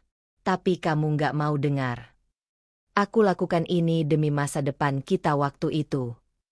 Rangga membela diri, meski suaranya tak lagi sekuat dulu. Masa depan siapa? Rangga? Ariana bertanya pelan. Pertanyaan itu tidak dijawab. Setelah telepon berakhir, Ariana duduk lama di kursi dapur. Pikirannya tidak lagi sesederhana kemarin ketika ia hanya ingin menuntut haknya. Sekarang situasinya berubah. Jika transaksi itu benar-benar fiktif, berarti rumahnya telah berpindah tangan secara ilegal. Berarti ada kemungkinan ia bukan hanya korban pengkhianatan, tetapi juga korban penipuan. Dan Rangga, mungkin juga korban dari keserakahannya sendiri. Ponselnya bergetar. Balasan dari pengacara masuk. Kita bisa ajukan gugatan perdata untuk menuntut hak atas hasil penjualan. Tapi jika ada unsur pidana dalam transaksi, sebaiknya segera dilaporkan. Ariana membaca pesan itu berulang kali. Pilihan di hadapannya tidak lagi hitam putih. Jika ia membantu Rangga melaporkan kasus ini, prosesnya akan panjang dan melelahkan. Ia harus kembali berhadapan dengan mantan suaminya, dengan detail transaksi yang menyakitkan, dengan kemungkinan skandal yang lebih besar. Namun jika ia memilih diam, Rangga bisa terjerat sendiri, dan rumah itu mungkin tak pernah kembali. Sore harinya, Rangga kembali menelepon. Kali ini suaranya lebih pelan. Aryana, aku sudah coba ke kantor developer itu lagi. Benar-benar kosong. Aku mungkin sudah ditipu. Tidak ada nada menyalahkan. Tidak ada kesombongan. Hanya ketakutan. Aryana berdiri di dekat jendela, memandangi langit yang mulai gelap. Kamu minta aku apa, Rangga? Tolong temani aku lapor polisi. Setidaknya kamu masih pemilik sah rumah itu. Kalau kamu ikut, prosesnya bisa lebih kuat. Permintaan itu seperti ujian. Bukan tentang cinta. Bukan tentang rujuk. Tapi tentang siapa Aryana sekarang. Perempuan yang ingin mempertahankan harga dirinya. Atau perempuan yang berani menghadapi konsekuensi meski harus kembali masuk ke pusaran masalah. Aku akan pikirkan, jawabnya akhirnya.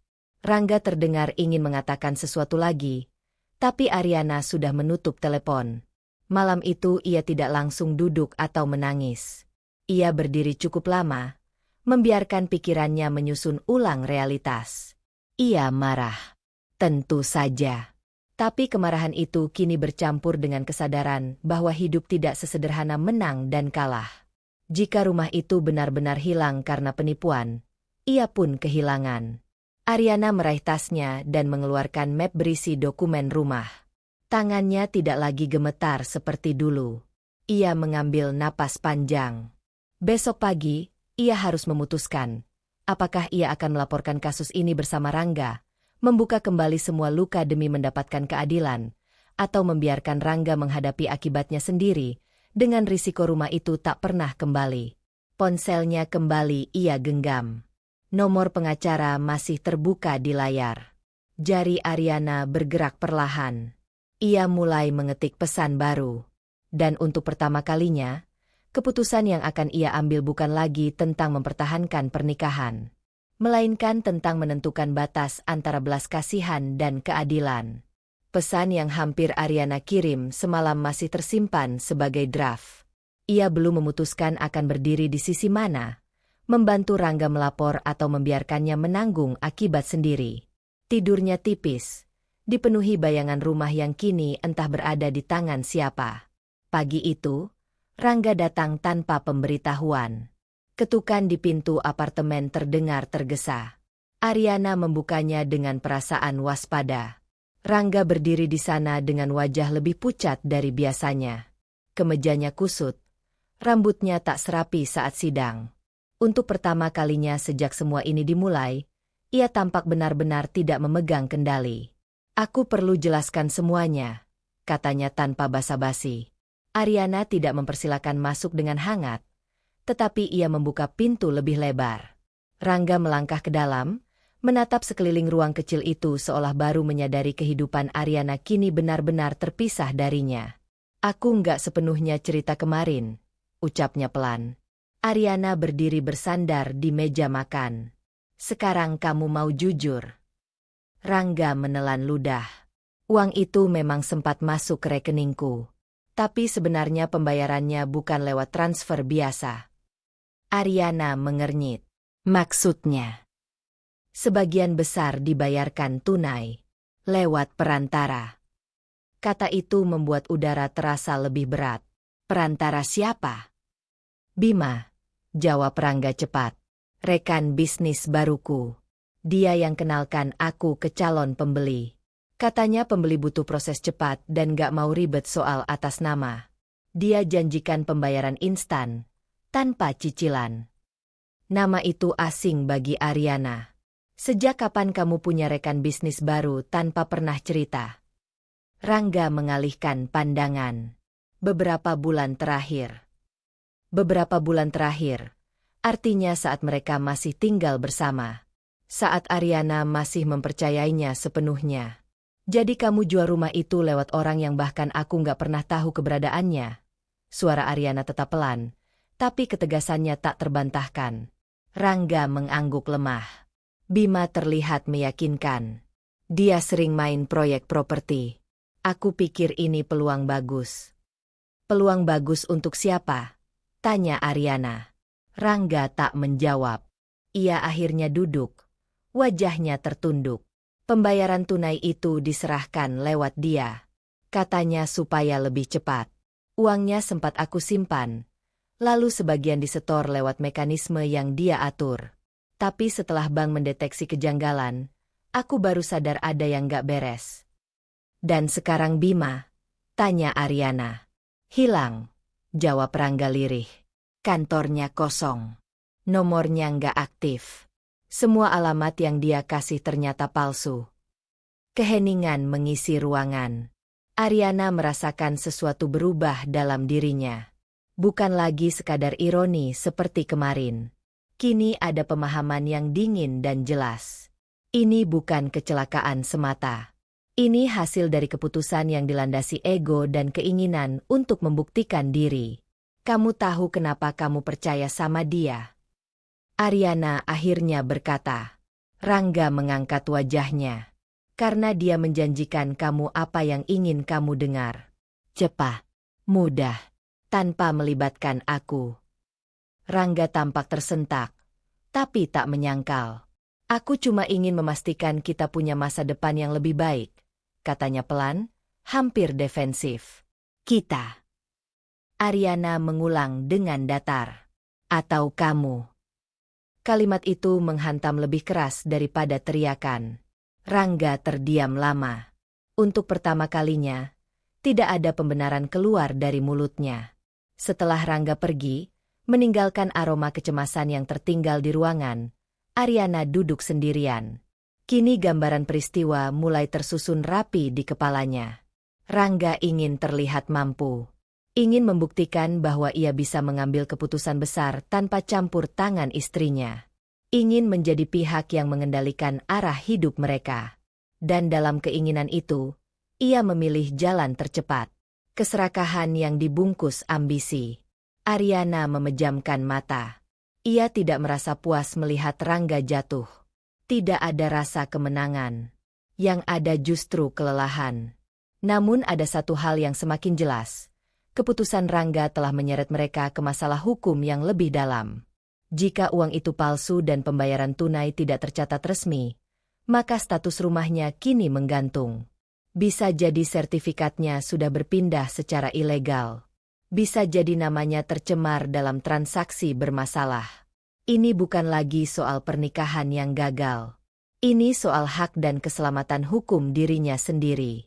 Ponselnya berbunyi. Pesan dari Lina masuk. Dia datang lagi. Aryana membalas singkat. Iya. Ada perantara. Namanya Bima. Sekarang hilang. Balasan Lina cepat. Itu jelas penipuan. Kamu jangan sampai ikut tenggelam. Aryana menatap layar cukup lama. Jangan ikut tenggelam. Ia berdiri, membuka laci tempat ia menyimpan dokumen asli rumah. Sertifikat itu masih ada di tangannya. Setidaknya itu belum berpindah. Namun jika transaksi dilakukan dengan dokumen salinan atau manipulasi notaris, masalahnya bisa lebih rumit dari yang ia bayangkan. Dadanya berdenyut pelan.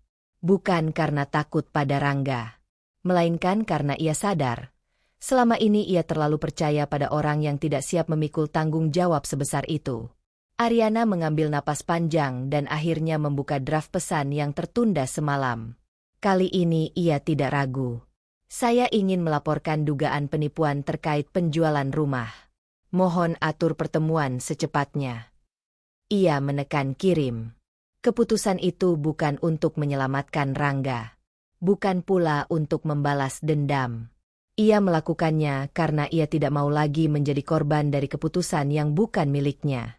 Namun setelah pesan terkirim, sebuah pertanyaan lain muncul dan membuat jantungnya berdetak lebih cepat.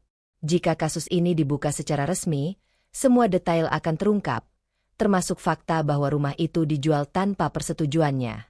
Nama Rangga bisa terseret. Dan mungkin, Aryana sendiri akan ikut diseret ke pusaran penyelidikan panjang yang melelahkan. Ia menggenggam ponsel erat.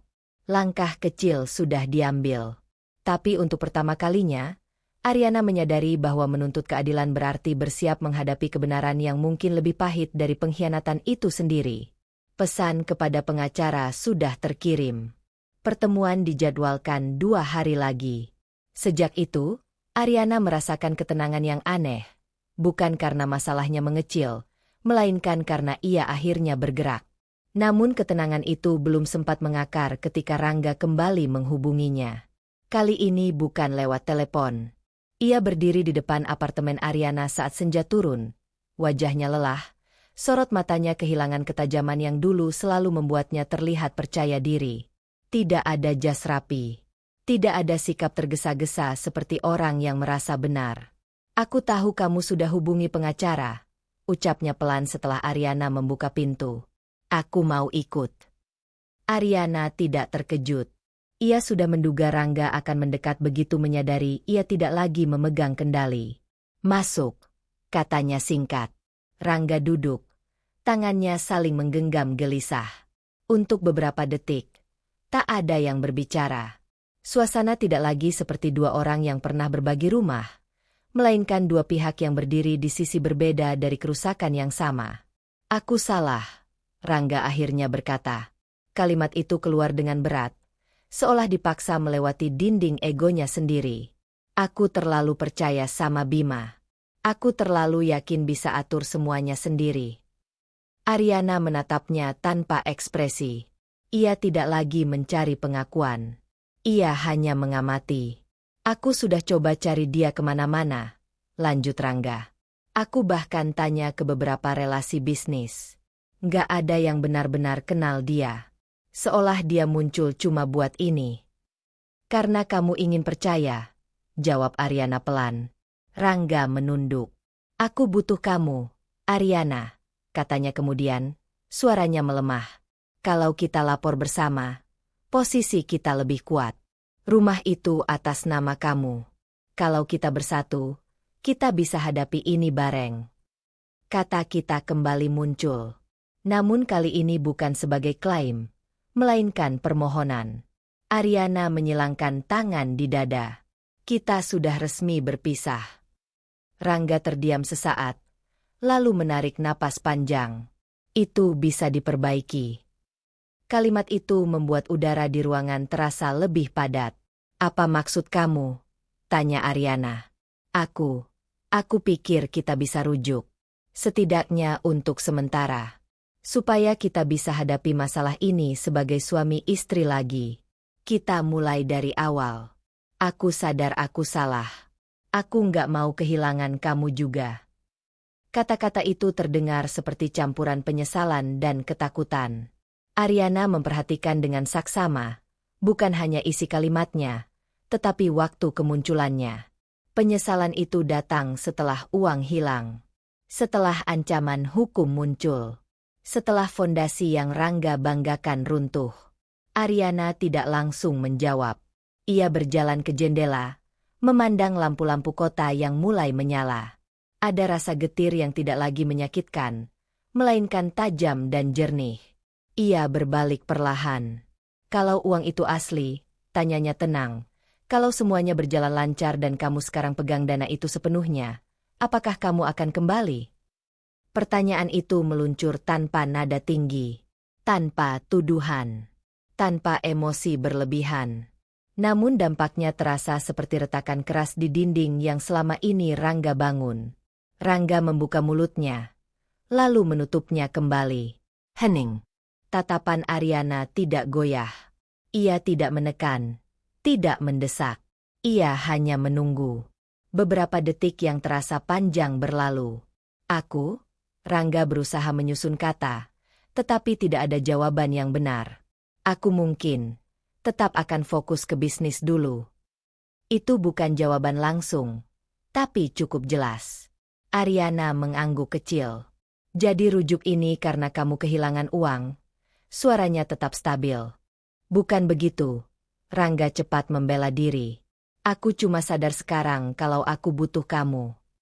Ketika kamu merasa kuat, kamu nggak butuh aku." Ariana menyela pelan. "Ketika kamu merasa berhasil, kamu ajukan cerai duluan. Sekarang ketika semuanya runtuh, kamu mau mulai lagi." Rangga terdiam. Bahunya sedikit merosot. Untuk pertama kalinya sejak mereka menikah, Ariana melihat celah nyata pada egonya. Tidak ada argumen panjang.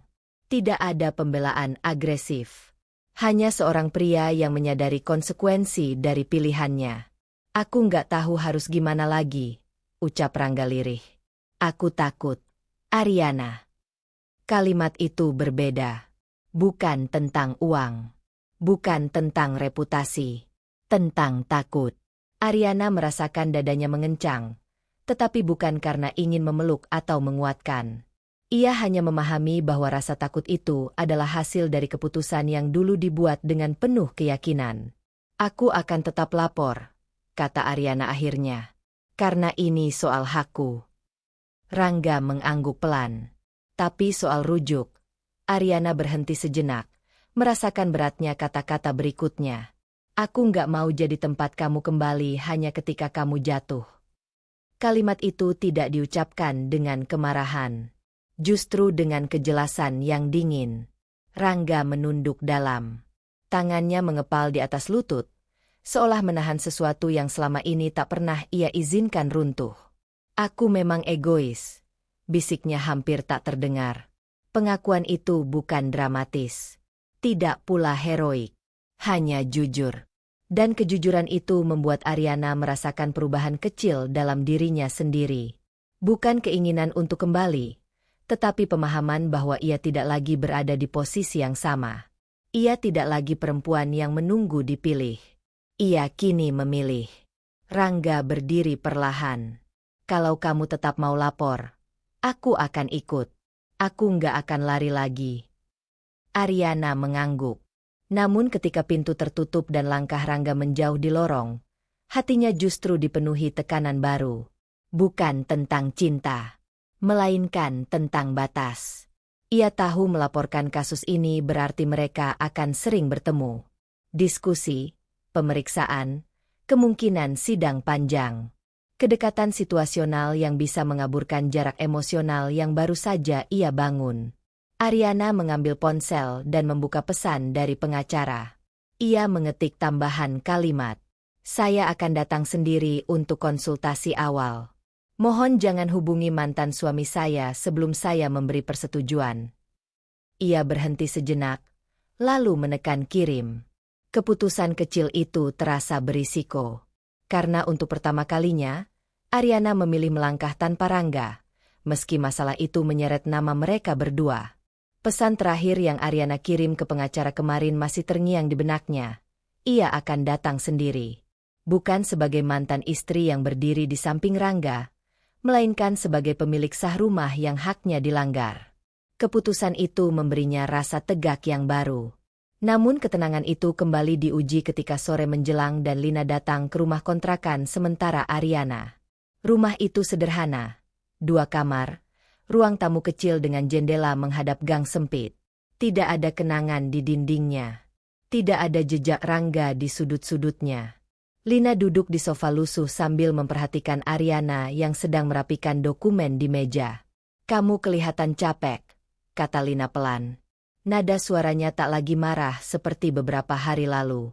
Kini lebih protektif. Aku cuma lagi belajar berdiri tanpa sandaran, jawab Ariana. Lina tersenyum tipis, tapi sebelum ia sempat membalas, ketukan keras terdengar di pintu. Keduanya saling pandang. Ariana tahu siapa itu bahkan sebelum membuka. Ketika pintu dibuka, Rangga berdiri di ambang dengan wajah yang lebih rapuh dari sebelumnya. Matanya langsung menangkap Lina yang duduk di ruang tamu. Aku nggak tahu Lina ada di sini, ucapnya kaku. Aku sengaja di sini, Lina menjawab lebih dulu. Berdiri dengan sikap tegas. Kalau kamu mau bicara, bicara saja. Tapi jangan berharap Ariana sendirian lagi. Rangga tampak menelan harga dirinya. Ia melangkah masuk setelah Ariana memberi ruang. Tidak ada lagi kesan pria yang dulu merasa berhak atas segalanya. Kini langkahnya ragu. Aku cuma mau minta satu kesempatan, katanya tanpa duduk. Suaranya berat. Campuran antara penyesalan dan ketakutan kehilangan kendali. Ariana tetap berdiri. Ia tidak ingin percakapan ini terasa seperti nostalgia. Aku sudah bilang aku salah, lanjut Rangga. Aku terlalu percaya Bima. Aku terlalu yakin bisa urus semuanya sendiri. Tapi semua itu aku lakukan demi kita. Demi masa depan. Lina mendengus pelan, tapi Aryana mengangkat tangannya memberi isyarat agar sahabatnya tidak menyela.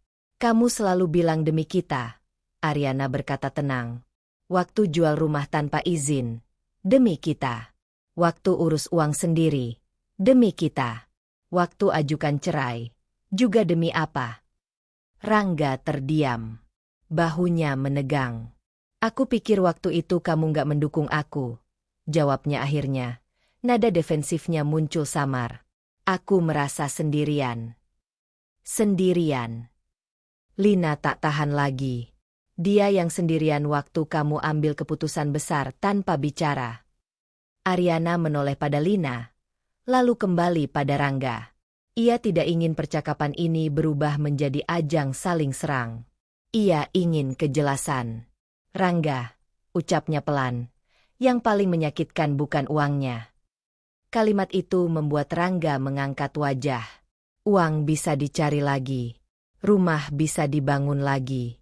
Tapi keputusan kamu menjual tanpa izin, itu seperti kamu menghapus aku dari hidupmu sebelum resmi menceraikanku.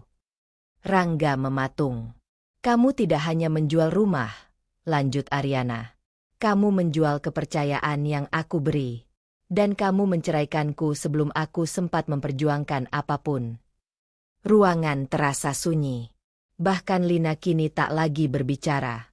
Rangga mengusap wajahnya dengan kedua tangan. Aku panik waktu itu.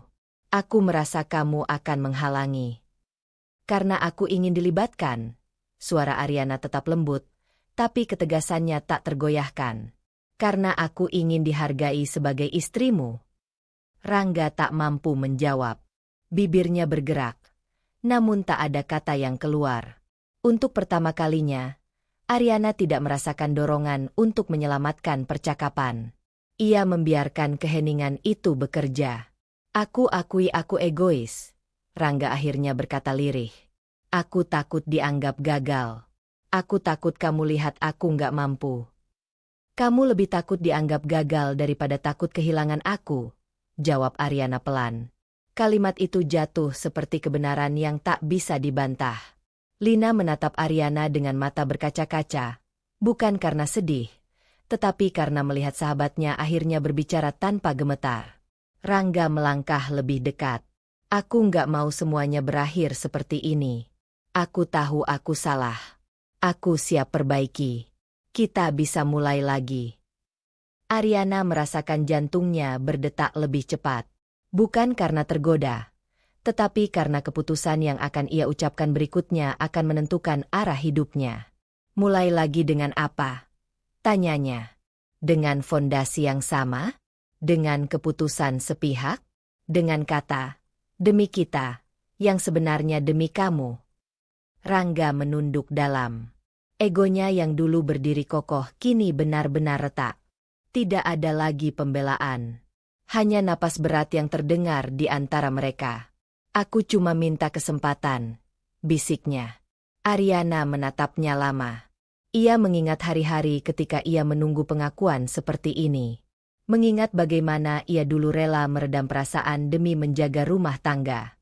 Namun ia bukan lagi perempuan yang sama. Aku akan tetap melanjutkan laporan hukum, katanya mantap. Dan aku akan datang sendiri besok ke pengacara. Rangga mengangguk pelan. Soal kita. Aryana berhenti sejenak. Aku belum tahu. Itu bukan jawabannya. Bukan pula tidak. Itu batas. Rangga tampak ingin berkata lebih banyak. Tapi akhirnya hanya mengangguk dan melangkah keluar. Ketika pintu tertutup, napas Aryana terasa lebih berat dari sebelumnya. Lina mendekat dan memeluknya singkat. Kamu kuat. Aryana tidak langsung membalas. Ia berdiri memandangi pintu yang baru saja tertutup. Di dalam dirinya, ada pergeseran. Ia tidak lagi marah seperti awal. Tidak lagi getir seperti saat tahu uang itu hilang. Kini ia berada di wilayah yang lebih berbahaya, antara kejelasan dan kemungkinan memaafkan. Dan ia sadar, Keputusan kecilnya untuk tetap melangkah sendiri besok bisa menjadi titik yang membuat jarak itu permanen. Ariana mengambil ponsel dan mematikan notifikasi dari Rangga untuk sementara. Bukan untuk menghindar, tapi untuk memastikan bahwa ketika ia melangkah ke kantor pengacara besok pagi, ia melakukannya bukan sebagai mantan istri yang goyah, melainkan sebagai perempuan yang memilih dirinya sendiri, meski risiko kehilangan sepenuhnya kini terasa semakin nyata. Pagi setelah Ariana mematikan notifikasi dari Rangga, udara terasa lebih ringan sekaligus lebih tegang. Hari ini ia dijadwalkan bertemu pengacara untuk konsultasi awal terkait dugaan penipuan penjualan rumahnya. Ia mengenakan kemeja sederhana dan mengikat rambutnya rapi. Tidak ada riasan berlebihan. Ia ingin tampil sebagaimana adanya, tenang, sadar, dan tidak lagi goyah. Sebelum berangkat, ponselnya bergetar. Nama Rangga muncul di layar. Sekali, 2 kali, 3 kali. Ariana tidak mengangkat. Beberapa menit kemudian, pesan masuk. Aku di depan rumah kontrakanmu. Tolong temui aku. Penting. Jantungnya berdenyut pelan, bukan karena harap, melainkan karena kelelahan emosional yang hampir selesai. Ketika ia membuka pintu, Rangga benar-benar berdiri di sana. Wajahnya kusut, matanya merah seperti kurang tidur. Namun kali ini ia tidak sendirian. Di sampingnya berdiri Pak Hendra. Pamannya itu datang dengan langkah tegap. Wajahnya keras namun terukur. Sejak awal, Pak Hendra adalah saksi masa lalu keluarga Ariana. Orang yang tahu bagaimana rumah itu diwariskan oleh orang tua Ariana dengan penuh perjuangan. Ia bukan sekadar paman. Ia penjaga nilai yang selama ini Ariana pegang. Aku minta Pak Hendra ikut, kata Rangga pelan, seolah mencari perlindungan dari sosok yang justru berdiri di pihak Ariana. Pak Hendra menatap Ariana dengan lembut. Om yang minta datang, bukan dia. Ariana memberi jalan masuk. Ruang tamu kecil itu kembali menjadi tempat pertemuan yang syarat keputusan. Rangga berdiri, tidak berani duduk tanpa dipersilakan. Pak Hendra mengambil kursi dengan sikap tenang, tapi sorot matanya langsung tertuju pada Rangga. Kamu tahu kenapa saya datang? Tanya Pak Hendra tanpa basa-basi. Rangga menggeleng pelan. Karena ini bukan cuma soal rumah, lanjutnya. Ini soal pengkhianatan. Secara hukum dan secara moral. Kata-kata itu jatuh berat. Rangga menunduk. Saya sudah akui saya salah, Om. Salah karena tertipu? Suara Pak Hendra tetap rendah, tapi tajam. Atau salah karena menjual rumah yang bukan hakmu tanpa izin istrimu waktu itu? Ariana memperhatikan tanpa menyela. Dulu, ia mungkin akan merasa tidak nyaman melihat Rangga ditekan seperti ini. Kini, ia hanya melihat fakta yang selama ini ia tahan sendiri. Saya pikir saya bisa atur semuanya, jawab Rangga pelan. Itu masalahnya, sahut Pak Hendra. Kamu berpikir sendiri. Rumah itu warisan orang tua Ariana. Itu hak mutlaknya. Kamu tidak hanya gegabah, kamu melanggar. Rangga mengangkat wajahnya, kali ini dengan sorot mata yang tak lagi membela diri, melainkan putus asa. Aku nggak punya apa-apa lagi sekarang, katanya, menatap Ariana. Uangnya hilang. Bisnisku berantakan. Aku kehilangan kamu. Aku cuma mau kita rujuk. Kita mulai lagi. Aku janji nggak akan ambil keputusan sendiri lagi. Kalimat itu terdengar berbeda dari sebelumnya. Bukan lagi sekadar ingin menghadapi masalah bersama. Kini terdengar seperti seseorang yang berdiri di tanah kosong dan mencari tempat berpijak. Ariana menatapnya lama. Aneh, ia tidak menemukan air mata di pelupuknya. Tidak ada getar di suaranya. Tidak ada dorongan untuk memeluk atau menghibur. Yang ia rasakan hanyalah kesadaran yang jernih. Kalau kamu masih punya uang itu, tanyanya pelan, kalau bisnismu lancar dan semuanya berjalan sesuai rencanamu, apakah kamu akan berdiri di sini sekarang? Rangga terdiam. Pak Hendra memandangnya tanpa ekspresi. Aku. Rangga mencoba menyusun kata. Namun seperti sebelumnya, tidak ada jawaban yang bisa menyelamatkannya. Keheningan itu menjawab segalanya. Aryana menarik napas panjang. Kamu datang bukan karena cinta. Kamu datang karena kehilangan. Rangga menggeleng cepat. Enggak, Aryana. Aku sadar sekarang. Aku sadar aku butuh kamu. Dulu aku ada, jawab Aryana tenang. Dulu aku mendukungmu. Dulu aku percaya padamu. Tapi kamu memilih merasa lebih besar tanpa aku. Kata-katanya tidak mengandung kemarahan. Justru itu yang membuatnya lebih kuat. Pak Hendra berdiri perlahan. Sebagai orang tua di keluarga ini, saya hanya mau bilang satu hal, ucapnya tegas. Meminta maaf tidak menghapus pelanggaran. Dan rujuk bukan jalan pintas untuk lari dari tanggung jawab hukum. Rangga terlihat semakin kecil di antara mereka. Aku cuma nggak mau sendirian, bisiknya. Kalimat itu menggantung rapuh. Aryana merasakan sesuatu yang dulu mungkin disebut cinta, kini berubah bentuk. Bukan benci, bukan dendam.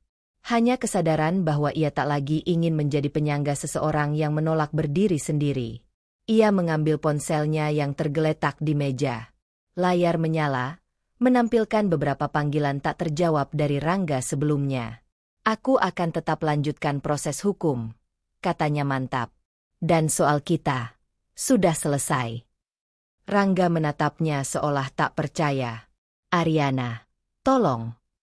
Untuk pertama kalinya, Aryana tersenyum tipis.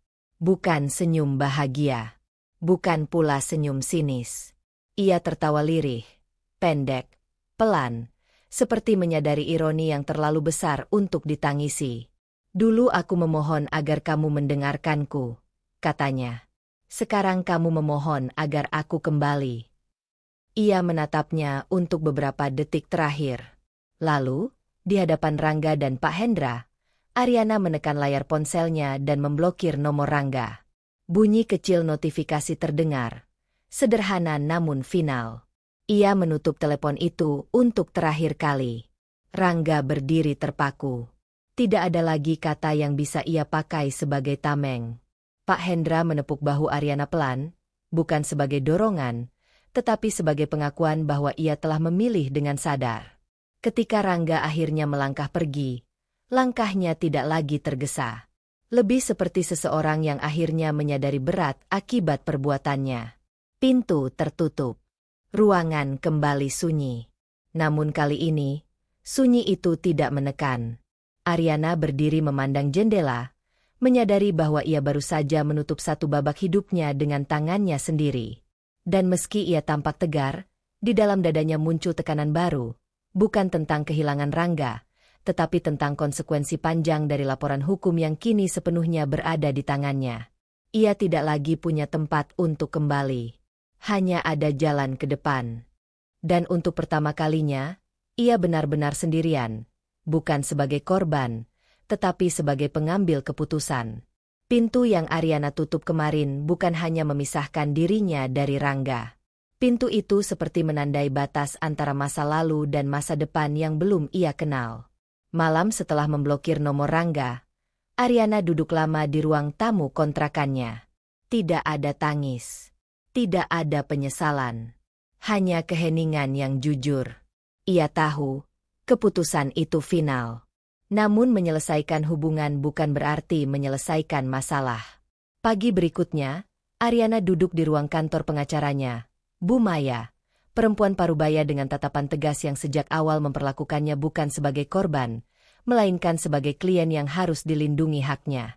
Dokumen ini menunjukkan ada dugaan pemalsuan persetujuan, ujar Bu Maya sambil menunjuk berkas jual beli.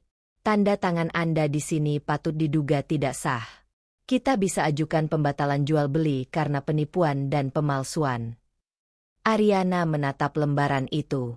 Tanda tangan yang menyerupai miliknya terasa seperti simbol penghapusan dirinya secara diam-diam. Kalau saya lanjutkan, tanyanya tenang. Prosesnya panjang. Panjang, jawab Bu Maya jujur. Akan ada penyelidikan pidana terkait penipuan oleh pihak perantara. Nama mantan suami Anda kemungkinan akan ikut diperiksa karena transaksi dilakukan olehnya. Aryana mengangguk. Ia sudah memikirkan itu. Ini bukan lagi soal menyelamatkan Rangga. Bukan pula soal membalas dendam. Ini soal memulihkan haknya. Saya lanjutkan, katanya mantap. Keputusan itu terasa seperti napas yang akhirnya keluar setelah lama tertahan. Proses hukum berjalan berbulan-bulan. Ariana harus bolak-balik memberikan keterangan. Bima, perantara yang disebut Rangga, resmi dinyatakan buron setelah terbukti menggunakan identitas palsu di beberapa transaksi properti. Rangga dipanggil sebagai saksi sekaligus pihak yang menandatangani perjanjian tanpa persetujuan sah pemilik. Mereka beberapa kali bertemu di kantor penyidik. Tidak ada lagi percakapan pribadi. Tidak ada permohonan rujuk. Hanya tatapan singkat yang syarat konsekuensi. Rangga terlihat jauh berbeda. Bisnisnya benar-benar runtuh setelah kasus ini mencuat. Beberapa relasi menjauh. Ia harus mempertanggungjawabkan kelalaiannya dalam transaksi yang melibatkan dokumen tidak sah. Suatu sore, di lorong kantor polisi, Rangga sempat menghentikan langkah Ariana. "Aku nggak nyalahin kamu," katanya pelan. Ariana menatapnya tanpa kebencian. "Aku tahu ini akibat pilihanku sendiri." Untuk pertama kalinya, tidak ada kata, "demi kita." Hanya pengakuan. Ariana mengangguk kecil. "Semoga kamu belajar." Ia melangkah pergi tanpa menunggu jawaban. Di dalam dirinya, tidak ada lagi getar yang dulu membuatnya ragu. Hanya jarak yang wajar antara dua orang yang pernah saling mencintai, lalu saling melukai. Pengadilan akhirnya memutuskan pembatalan jual beli karena terbukti adanya unsur penipuan dan pemalsuan persetujuan. Sertifikat rumah kembali sah atas nama Ariana. Proses pemulihan fisik rumah memang membutuhkan waktu karena sempat dialihkan secara administratif, tetapi hak hukumnya kembali utuh. Ketika Bu Maya menyerahkan salinan putusan, Ariana memegangnya dengan tangan yang tenang. "Selamat," ucap pengacaranya singkat. Ariana tersenyum tipis. Ia tidak merasa menang atas seseorang. Ia hanya merasa pulih. Namun rumah itu tidak lagi ia pandang sebagai tempat untuk kembali ke masa lalu. Beberapa minggu setelah putusan, Ariana berdiri di depan rumah tersebut. Bangunan yang dulu menjadi simbol kebersamaan, lalu menjadi sumber luka. Lina berdiri di sampingnya. "Kamu mau pindah lagi ke sini?" tanya Lina. Ariana menggeleng pelan. "Rumah ini akan aku sewakan." Lina mengernyit. "Kenapa?" "Karena aku nggak mau hidupku berhenti di tempat yang sama," jawab Ariana. Keputusan itu bukan bentuk penolakan terhadap kenangan. Justru sebaliknya, ia memilih untuk tidak membiarkan kenangan menentukan arah langkahnya. Ariana kembali fokus pada pekerjaannya.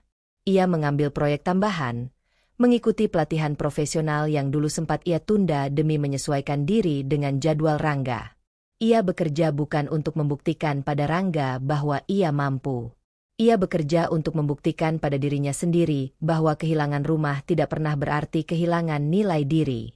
Suatu malam, setelah menyelesaikan proposal besar yang akhirnya disetujui klien, Ariana duduk sendirian di meja kerjanya. Lelah, tetapi puas. Ia teringat perempuan yang dulu memohon agar dilibatkan. Perempuan yang takut ditinggalkan.